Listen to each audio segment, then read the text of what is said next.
Hey guys, welcome back to my channel. Today I'm doing a vlog of some of my recent travels, and we went to Austin first. We went to the state capitol, and the whole building, the area around it, the grounds are so gorgeous. Love the chandelier. It spells Texas with the light bulbs. I thought that was pretty cool. And that's where the representatives meet. And then they had this whole wing underground. They needed to expand, but they didn't want to obscure the view from the state capitol, so they built the wing underground. There's Jared and I taking a hilarious photo. And then we went to San Antonio, and this is where the Riverwalk is. There is like a whole section downtown where they have a bunch of shops that line the rivers. So they actually have boats that give tours, and you see a boat passing by.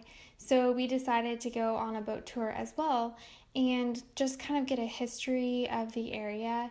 And they have levees and kind of like bridge walls that go down whenever there's flooding, and it kind of like blocks off the downtown area so that it doesn't get flooded and the river will divert a different way.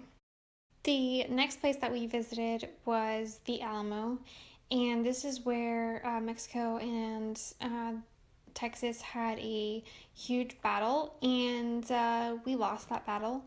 But this is where the famous Davy Crockett took his last stand, and the battle cry of Remember the Alamo.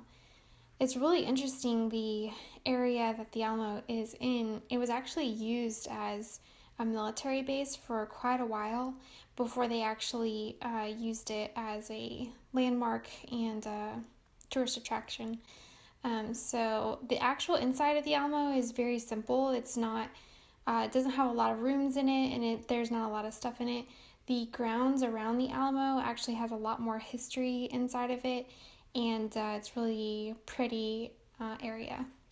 We have the tourist photos of each of us next to the Alamo. It's a really nice little area to visit. Then we went down to Corpus Christi, and we went to go visit the, it is a huge battleship, and this particular battleship was in commission during World War II, and it was still in commission up until the early 90s, I believe. And I actually don't know if this took a hit from the hurricane that recently went through the area, so I haven't been able to research that. But this battleship is huge. It took us 6 hours to visit all of the items they had on display, and this is the top of the boat, and it has all the guns that they used to use back in the day. And just I was trying to get the massive size of this particular ship, and it's really hard to see from the video, but I mean, they have an airplane on there and a fighter jet from the Navy, and this is a little plank that they had to show what walking the plank would be like. But this is the city of Corpus Christi. That's what you're seeing. And this is just a really cool field trip. I think it would be really great for kids to visit. Now, certain parts of the boat doesn't have air conditioning, so it's pretty warm for us. I think it was in the 90s when we were there.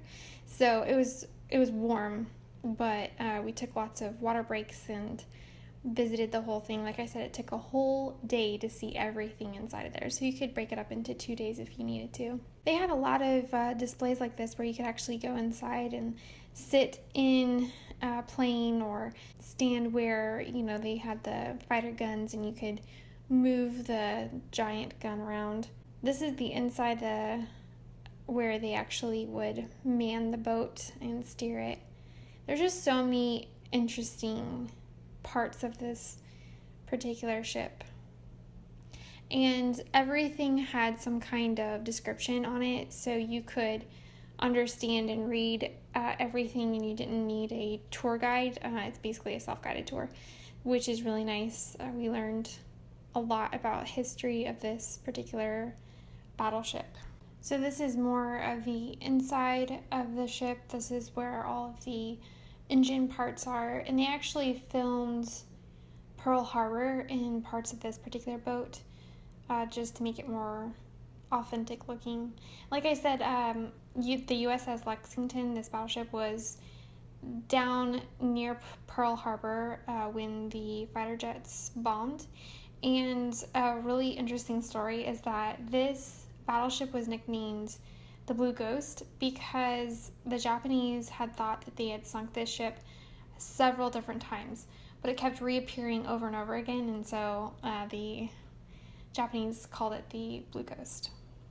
So the next thing that we did in Corpus Christi is that we got up around, I think, 5 a.m. That's why it looks dark outside.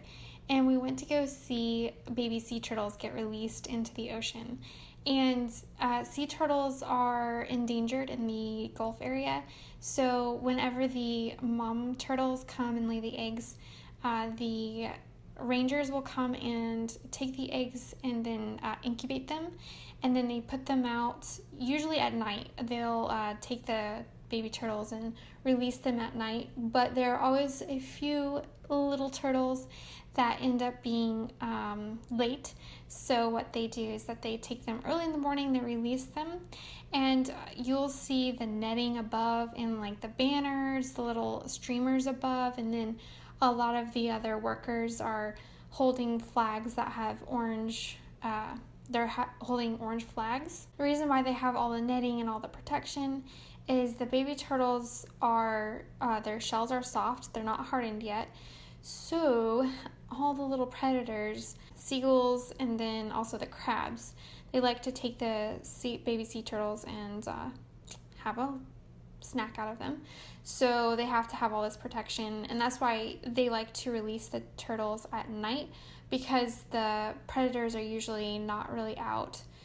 So it's easier to get them out into the ocean. So these little guys are so adorable. Another thing that they have to have is kind of a light source, and they will travel towards a light source.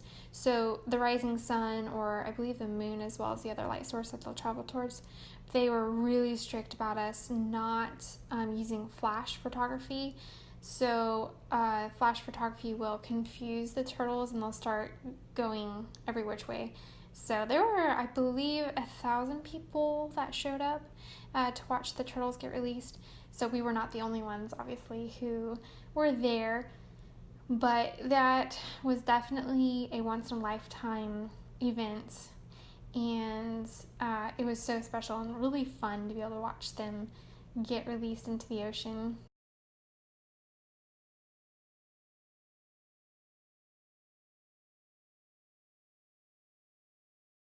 And so here you see the streamers and the netting as a protection for the baby sea turtles. And it took them, I think, almost an hour or two before they actually reached the ocean. So you can understand that long of a trip.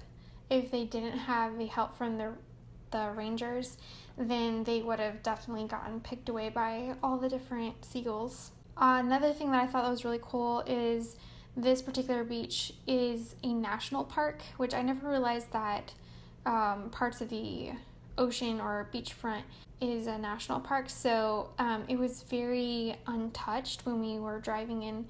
The sand dunes looked untouched. The terrain was so fascinating. It was sandy and beachy looking, but there were also cacti growing and like more deserty type plants. So that really threw me off. I've never seen that before, but it was really cool to be able to see everything. And it was really awesome to read about the turtles. They almost did go extinct, I think 5 or 10 years ago. I can't remember the exact time. And with the oil spill that happened, it just really dwindled down the population. But they actually started coming back and reproducing. I hope you guys enjoyed this little vlog. It's definitely different from a lot of my other vlogs. There's no sound. There was too much wind around the beach. But I hope this gives you a little taste of what Texas is like. I hope that you guys come out and visit. And I hope that you guys have an awesome day, a wonderful week, and don't forget to make your world a better place. I'll talk to you later. Bye!